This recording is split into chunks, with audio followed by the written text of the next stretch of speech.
Hei, tikus! Diamlah, aku sedang sembunyi, jangan berisik. Astuti mencariku.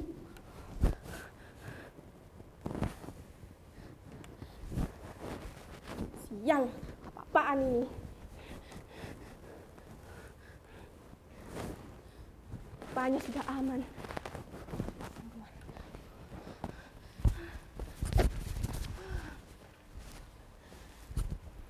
Hei tikus, hei kursi kosong. Kalian tahu mengapa aku kesini? Kalian tahu itu Astuti? Ya, guru BK itu. Sial, aku gak masuk 1 minggu saja sudah dicari ke ujung dunia. Padahal aku bolos bukan untuk bersenang-senang. Aku bolos hanya untuk bekerja, membantu temanku, si Rahmat. Iya, Rahmat. Anak yang juara kelas itu. Ayahnya sakit. Dan itu membutuhkan biaya yang begitu besar.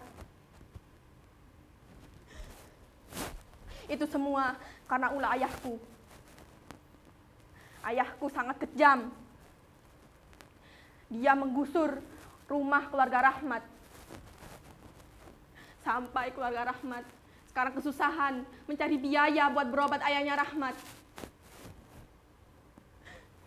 Hei kursi kosong. Hei tikus. Dengarlah. Aku mau bercerita. Aku adalah Rani. Aku berusia 15 tahun. Aku hidup bersama ayahku. Ibuku telah tiada saat aku berusia 5 tahun. Ayahku adalah seorang penjabat yang terkenal. Tapi dia tidak mempunyai hati nurani. Dia adalah pejabat yang egois. Dia lebih mementingkan dirinya sendiri. Dia selalu menginjak-injak orang yang miskin. Dia juga menuntut aku harus berprestasi. Aku harus disiplin untuk menggantikannya menjadi seorang pejabat. Saat aku tidak menuruti semua keinginannya, dia menamparku. Dan itu sangat sakit bagiku. Dia mengatakan, itulah kasih sayang. Kasih sayang. Andai saja ibuku ada di sampingku, pasti dia akan melindungiku.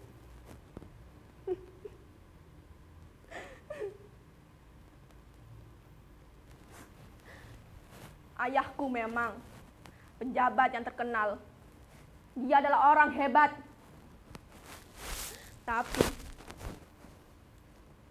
dia tidak berhati nurani. Ayahnya Rahmat jatuh sakit karena ayahku menggusur rumahnya dengan dalih, tanah ini loh milik negara. Kenapa kamu menginjakkan kaki di sini? Padahal ayahku mengetahui kalau Rahmat adalah teman masa kecilku. Ya memang, Rahmat adalah orang yang tak punya. Tapi bukan berarti harus seperti itu. Dia juga manusia, dia juga punya perasaan. Karena kejadian penggusuran itu, ayahnya Rahmat yang mempunyai riwayat penyakit jantung, jatuh sakit. Dan sekarang sekarat di rumah sakit. Aku harus gimana?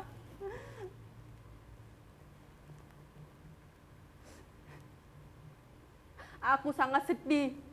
Temanku mengalami masalah yang dapat ulah dari ayahku. Aku membantu Rahmat bekerja, mengamen di jalanan, dan kerja serabutan. Awalnya, ayahku tidak mengetahui hal itu. Tapi si Astuti biadab itu yang datang ke rumahku. Dia mengadu pada ayahku, mencariku, mengadukan semua pembolosan yang kulakukan selama 1 minggu. Ayahku diberi surat panggilan untuk ke sekolah.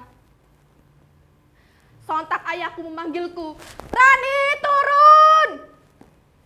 Dan aku pun turun dari lantai 2. Aku menundukkan kepala. "Ada apa, Ayah?" Ayahku menamparku. Itu sangat sakit. Aku hanya ingin peduli kepada temanku. Aku ingin minta uang kepada ayahku untuk membantu Rahmat.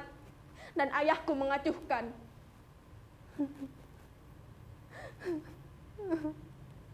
Aku tidak tahu harus gimana lagi. Aku pada hari Senin, hari ini, pagi tadi, aku dan ayahku datang menemui kepala sekolah dan Bu Astuti. Aku ditanya, "Rani, kenapa kamu gak masuk selama 1 minggu?" Aku menjelaskan semuanya. Tapi mereka semua tidak percaya. Aku terpukul, aku harus bagaimana? Awalnya kepala sekolah itu memaafkanku. Tapi Bu Astuti itu menyangkal semuanya. Dan aku dihadapkan oleh 2 pilihan. Ya, 2 pilihan. Antara aku harus tinggal di kelas atau aku dikeluarkan dari sekolah ini. Aku bingung harus gimana. Ayahku dengan spontan menamparku di depan kepala sekolah dan Bu Astuti. Dia membabi buta. Dan aku ketakutan. Aku berlari ke sini. Berlari ke gudang ini. Ya, aku bersembunyi dari ayahku sendiri. Ayahku begitu jahat, begitu kejam padaku. Aku harus bagaimana? Aku hanya ingin membantu temanku. Dia kasihan. Keluarganya adalah orang yang tak punya. Untuk berapa saja mereka kesulitan. Aku harus bagaimana? Andai saja ibuku ada di sampingku, pasti dia akan melindungiku.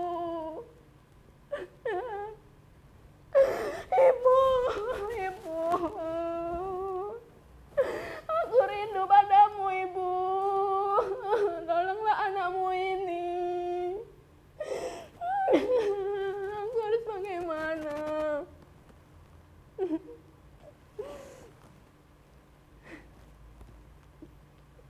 Aku harus bagaimana? Aku terbayang-bayang oleh masalahku ini. Jika aku diam saja di sini, juga percuma. Aku harus berani. Aku harus berani. Aku tidak boleh menyerah. Aku harus bertanggung jawab akan semua ini. Ya, aku akan bertanggung jawab. Aku akan menemui kepala sekolah. Dan aku akan bersiap untuk dikeluarkan dari sekolah ini. Aku akan mencari kehidupanku sendiri. Tanpa ayahku. Aku akan mencari kebahagiaan. Aku akan bekerja, menghidupi diriku sendiri. Ya, inilah jalan hidupku.